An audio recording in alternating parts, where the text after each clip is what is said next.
دیسان ڕۆژی هەینیە کاژێر شەشی ئێوارەیە واتە کاتی چاوی ڕووداوە. بۆم هەفتەیەژە چاوی ڕوودا و چەندین فیچەری سەرنجڕاکێشمان بۆتان ئامادە کردووە. یەکەم فیچەریشمان لە گەنجێکی کوردەوە دەست پێ دەکەین کە کتێبێکی نووسیوە بۆ 7 زمان وەرگێڕدراوە. سەرمەد لەتیف گەنجێکی خەڵکی سلەیمانیە. ئەو گەنجە لە ئەڵمانیا توێژینەوەیەکی کردووە لەسەر گرنگی ئاو لە ژیانی مرۆڤدا. جا لە توێژینەوەکەیدا بەنداوی دوکان هەروەها بەنداوی وەرەگامبا لە ئوسترالیای بەکارهێناوە.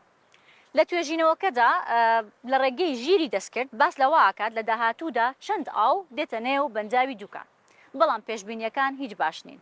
لەبەر ئەوەی کۆماری ئیسلامی ئێران ئاو دەگرێتەوە ئاوی کەمتر دێتە ناو بەنداوی دوکانەوە. جا لەبەرەوەی پێژینەوەکە زۆر گرنگ بووە و سەرنجی زۆری لەسەر بووە، دەستگای چاپ و بڵاوکردنەوەی لامێرگی ئەڵمانی بڕیاریدا کتێبەکە بۆ 7 زمانی جیاواز وەربگێڕێت. با لەم فیچەرەدا پێکەوە گوێ لە سەرمەد لەتیف بگرین.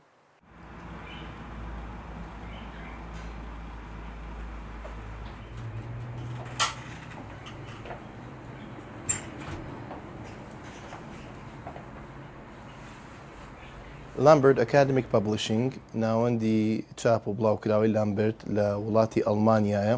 ئەم ناوەندە گرنگی بە چاپکردنی کتێبەدات، بە تایبەتی تەنها کتێبی تێزی ماستەر و دکتۆرا ئەو بوارانی کە خۆیان بەدڵیان بێت و بوارێک بن کە پەیوەندی بە زانستی سەردەمەوە هەبێت گرنگی پێدەن و بڵاویەکەنەوە. لە تازەترین چاپەمەنەکانیاندا پەیوەندیان بە منەوە کرد و داوان لێکردم کە تێزی ماستەرەکەم کە بە شێوازی فۆڵ ریسێرچ واتە بە کامل توێژینەوە ئەنجامم داوە چاپی بکەن و بڵاوی بکەنەوە. منیش ڕازی بووم. بابەتەکە پەیوەندی بە ئاسایشی ئاوە هەیە لە ڕێی تەکنۆلۆژیای ژیری دەستکرد. دوو تازەترین تەکنیکم بەکارهێناوە. بەهۆی گرنگی بابەتەکەوە جگە لە زمانی ئینگلیزی بە 6 زمانی تر کتێبەکان وەرگێڕاوە و لە ئێستادا بەردەستە. 6 زمانەکە جگە لە زمانی ئینگلیزی بریتین لە زمانەکانی ئەڵمانی، ئیسپانی، ئیتاڵی، فەڕەنسی، پورتوگالی، پاشان زمانی ڕووسی.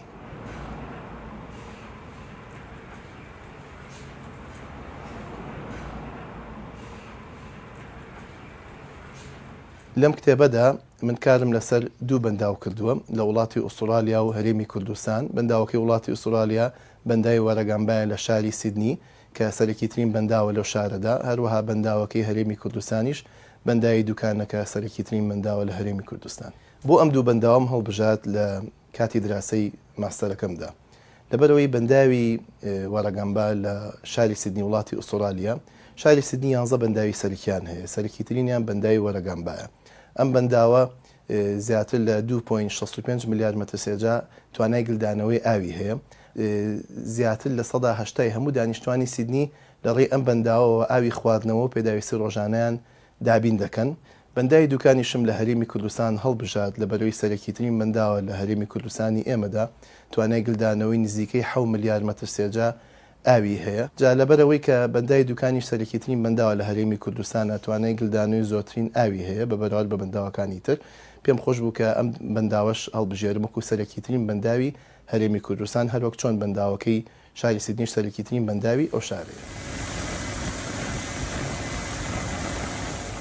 گرنگی ئەم کتێبە لەوەدایە کە نوێترین تەکنۆلۆژیای ژیری دەستکردن بەکارهێناوە بۆ پێشبینیکردنی ڕێژەی هاتنە ناوەوەی ئاو بەناو بەنداوەکان. ئەوەی کە دەیبینم ئێمە کێشەی زۆر گەورەمان هەیە. بەندای دوکان سەرچاوی سەرەکی بریتە لە زەی بچووک. لە ئێستاشدا ئێران خۆی ئەناڵێنێ بەدەست دەیان کێشەی ژینگەییەوە، دەریاچەی ورمەی بە تەواوەتی وا خەریکە وشکەکات، بۆیە هەوڵ ئەدات کە زۆرترین ئاو گلباتەوە. لەم ڕێگەیەشەوە ڕووباری گلاسکەڵوێ لە ئێران کە ئەو ڕووبارە خۆی سەرچاوی سەرەکی زەی بچووکە، هەوڵیدا ئاوەکەی گواستۆتە لە ڕێی بەندا و تونێل و چانەڵی ئاوەوە بۆ ناو ورمیە. ئەمەش یعنی مەترسێکی زۆر گەورەی بۆی کە بەندای دوکان لە داهاتوە وشکات، چکە ئەو کاتانێک ئێران ئاوەکە گرێتەوە تەنها سەرچاومان بارانباری نەبێت، ئەمەش بەش ناکات. بۆیە ئێمە ینی لە کێشەی بواری ئاسایشی ئامان زۆر لە مەترسیە لە هەرێمی کوردستان و عێراقیش، بەس فۆکەسی من تەنها لەسەر زیاتر لەسەر هەرێمی کوردستانە بێ. کێشەی سەرەکی ئێمەش لەوەدایە کە داتای پێویستمان نییە، چکە ئێمە کە داتای پێویستمان نەبوو ناتوانین توێژینەوەی زانستی ریلایبل توێژینەوەیکی زانستی ئەنجام بدەین کە بتوانین کار بە دەرەنجامەکەی بکەین. بۆیە پێویستە حکوومەتی هەرێمی کوردستان فۆکەسی سەرەکیان لەسەر ڕیکۆردکردنی داتای تەواو بێت لە هەموو بەنداوەکانە لە هەموو ئۆستیشنانەیە کە ڕێژەی ئاوی بارانبارین تۆمارەکەن ڕێژەی هاتنە ناوەوەی ئاو بۆ ناو بەنداوەکان تۆمارەکەن پێویستە داتاکان زۆر مەزبوط بێ بۆی ئێمە وەکو توێژەری زانستی بتوانین توێژنەوەی زانستی بکەین و خزمەت بە بواری ئاسایشی ئاومان بکەین و دەرەنجامەکەشی پێشکەش بە لایانی پەیوەندیدارکەین تا کاری لەسەر بکەین.